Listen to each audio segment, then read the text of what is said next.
Am I the a-hole for asking my boyfriend's sister to reimburse us for the damages she caused after she threw a party in our apartment? For context, I am in a relationship with an amazing man.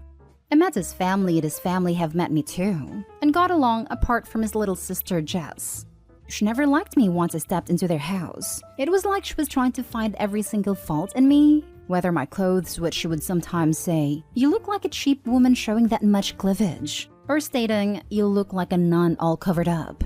But regardless, I always try to make friends with her, whether it was baking her favorite cookies, buying cinema tickets for her to watch a movie, etc. I never wanted to have a bad relationship with my boyfriend's sister. A few months passed by and honestly, my relationship with Jess slightly improved. There were no snarky comments about me or my clothing. Everything was chill.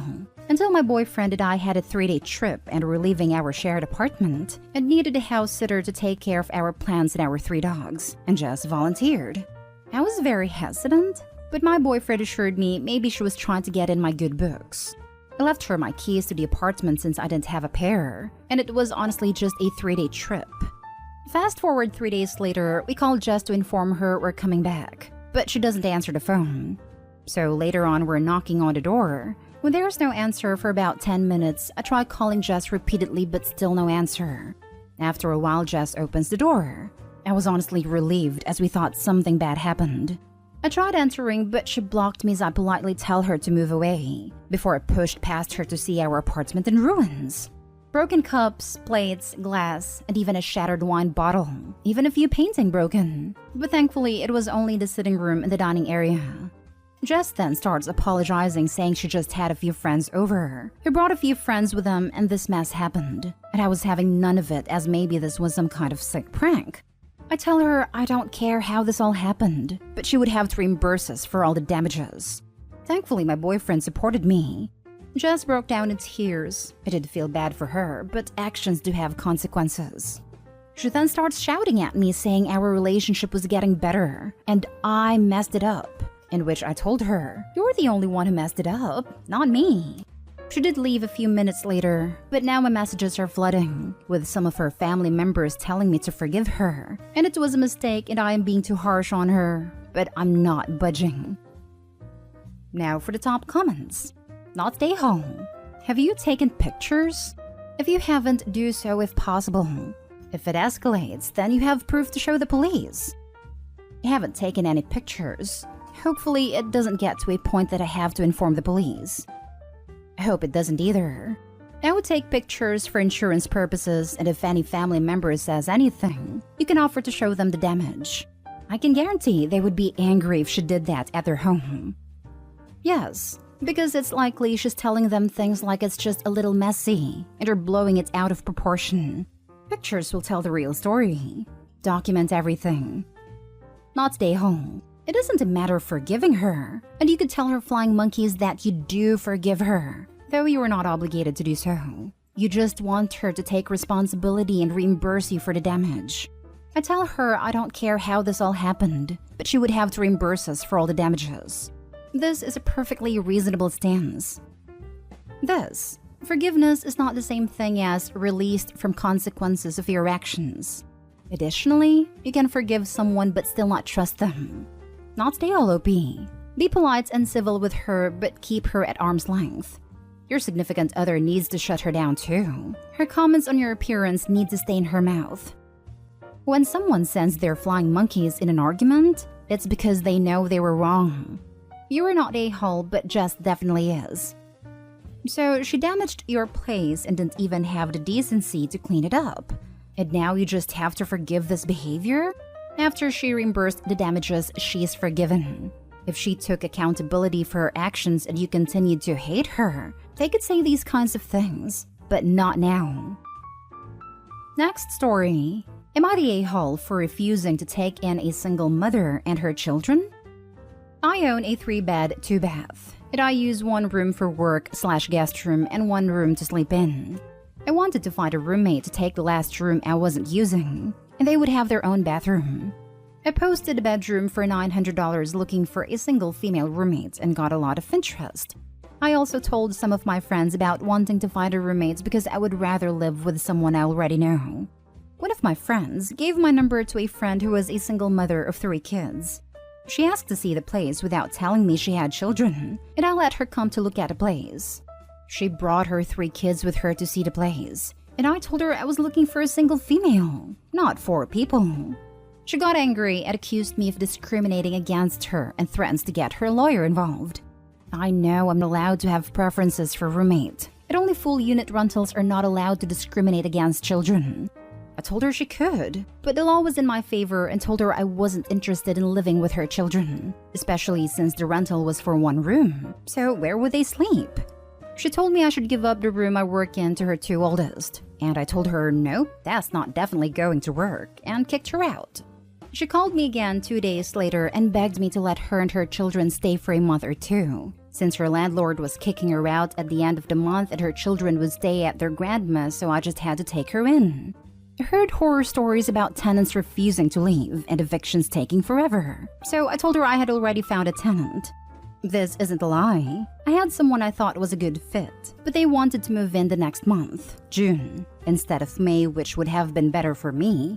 But in the end, I decided to go with her. But I didn't believe she would leave her kids and sneak them in as soon as she moved in.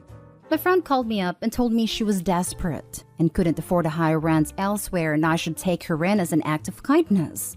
I have heard lots of horror stories about bad roommates, so I didn't want to risk it. But am I the a-hole for not wanting to take that risk? Not the a-hole. You searched for 1 female and 1 room. She demands 2, I guess for the same rent, and wants to move in with 4. Hell no. And threatens to call a lawyer when Opie understandably tells her no. Why is she being evicted? I see that as a big red flag. If she can't afford a higher rent, then how will she afford a lawyer to sue? Right? I'm getting evicted, but I'm gonna call a lawyer on you. I'd laugh. Definitely a toothless threat. Your friend should take this person in if they are so concerned. To misrepresent the situation entirely by bringing 3 children, unannounced, then expecting you to hand over your home office is not realistic. It's unfortunate, but if the grandparents can take the kids, the mom should be with them. I think you are being wise and cautious. Not stay home. Not stay home. Your intuition and feelings seem to be spot on. She's already a pain in the neck, and she hasn't even moved in. She hasn't shown any regard for you from the beginning, and getting rid of her will be difficult. With a 10-foot pole, don't approach her. She's a walking, talking, entitlement red flag. Not stay home. Considering the immediate yelling and lawyer threats, she's never gonna leave. It'll be hell. Do not give in. Not stay home.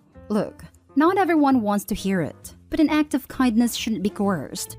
If you weren't willing to live with a single mom and her 3 kids, you weren't willing to, and that is okay. This situation is only bolstered by her initial entitlement to your space, suggesting you give her a second room for her kids she didn't mention? Come on. And lack of respect for your desires. And why doesn't the friend take them in out of an act of kindness? Next story is titled, Am I the a-hole for not putting my girlfriend's name on her property? Me, 23 male, and my girlfriend, 24 female, have been together for almost 7 years. We live with our parents, and we are planning to live together. We found a small apartment in a nice part of the city that is very affordable, but we haven't made our decision yet. The issue began when we were talking about logistics, and she said that she can't wait to finally have something under her name. Now, the thing is that I earn a lot more than her. Still, I'm not wealthy by any means, and we agreed that I would be the one paying for the mortgage and part of everything else, while she only pays part of the bills and part of the food, and she saves up some money. So I told her that since I'm the one that is going to pay for the apartment, I only feel comfortable putting the apartment under my name.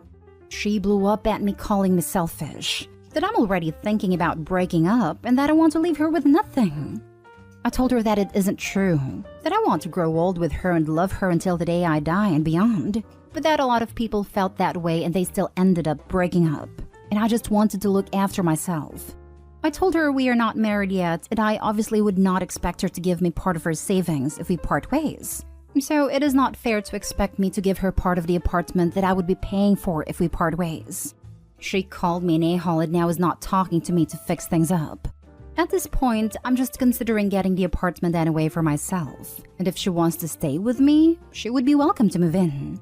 So am I the a-hole? Edit. I'd like to answer to a couple of questions. 1. How much would you both contribute? I would have to give a down payment of $8,000, which is a lot in my country. Most people can only save that amount by working at least 2 years and not spending any of their earnings. Also, I would be paying around $500 to $550 per month on the mortgage, food, and bills. She would be paying around $80 to $120 in food, internet, and transportation. She has to commute and I work from home. 2. How would a chore split? Well, our intention is to split everything 50-50, but since she is outside working most of the day, I would be the one cleaning and cooking most of the time. She could do everything on the weekends, but that would be tiring for her since she doesn't have that much free time. 3. Do you plan to marry her and have kids and add her to the deed? I'm personally not a fan of marriage, but I have talked about it with her, and I decided that if I ever get married, I wanted to be with her. I don't do it yet because of money. I want to purchase the apartment and have stability, and because I want to see what it's like to live with her first. We don't want kids. I got a vasectomy last year and she was on board with it. However, she has mentioned things like I'd be a great father or that she would like to experience what it's like to be a mother. And I told her that if she feels that way, we must break up because I don't want to waste her time and have her resent me for that. She said she was fine with it and that they were just passing thoughts. If we get married, I could add her to the deed or just sell the apartment and buy a new one for both of us where we both contribute. Whatever we discuss in the future. Thank you for all your comments and insights. It helped a lot in thinking things through. Now for the comments. Not stay home. You're buying it and paying for everything. You're not married. You can change the deed if you do get married. Not sure what country OP is in, but in mine, de facto relationships after a certain time are legally as good as married ones. 7 years is more than enough. Not stay home. This is business. It's unwise to put someone's name on the deed when that person has not invested in the property. If you get married and choose to continue living in the apartment, you can always add her name to the deed then. But as it stands, you are taking 100% of the financial risk. Completely agree. I'd want to add that the girlfriend should view it this way as well.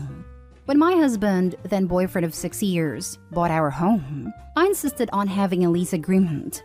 It protected me from being homeless in the event we broke up. I would have 90 days to move out and keep any assets I supplied to the household, and clearly outlined our financial responsibilities. I didn't pay rent, but it called out which bills I agreed to cover. Not stay home and good call. You're not married, and she's not paying the mortgage. There is no reason for her name to be on the deed, and the fact she got this upset over, it makes it sound like your instinct was accurate. Now for the last story. Am I the a-hole for giving my brother-in-law and his handicapped daughter a sad time to move out? I'll preface this by saying that my brother-in-law, 43, lost his apartment and job, and he and his handicapped 13-year-old daughter had no place to live. My husband took them in 4 months ago.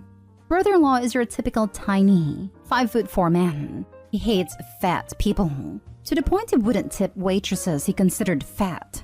He is obsessed with body image so much it put his daughter in a wheelchair because of his constant dogging about every meal he saw her put in her mouth. He's her main caretaker but been doing it wrong, so I help, but he tells me off. I'm a bit on the heavy side. Not obese though, and it takes every chance to talk me into losing weight. He also trashes the place, then tells me to clean to motivate me to burn fats. He also leaves adult magazines on the kitchen counter, and my toddler sees them. He also calls me names like fatso or tell my husband, "Dude, your wife's beard scares the heck out of me," whenever I pick a fight with him about leaving his daughter without feeding. Some days ago, he was out all day and didn't feed his daughter. He gives her specific foods, not that a doctor recommends it.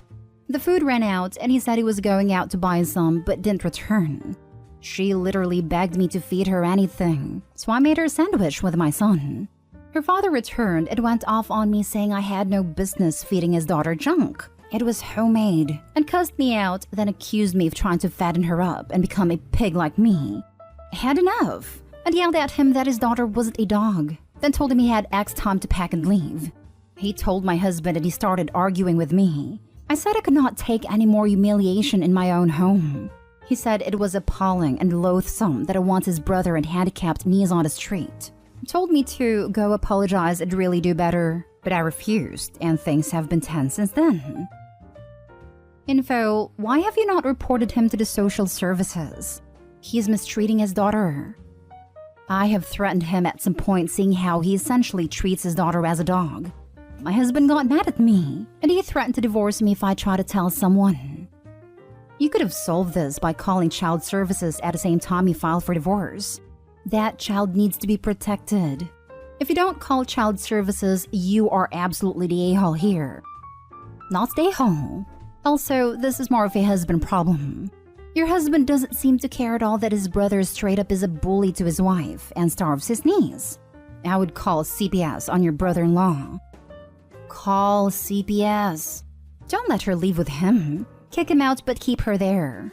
I know she's not yours, but you'd literally be saving her life. Not stay home. Call CPS and kick brother-in-law out. Keep the daughter. If the husband goes, so be it. Why would you be with someone who supports and enables child mistreatment? You and she deserve so much better.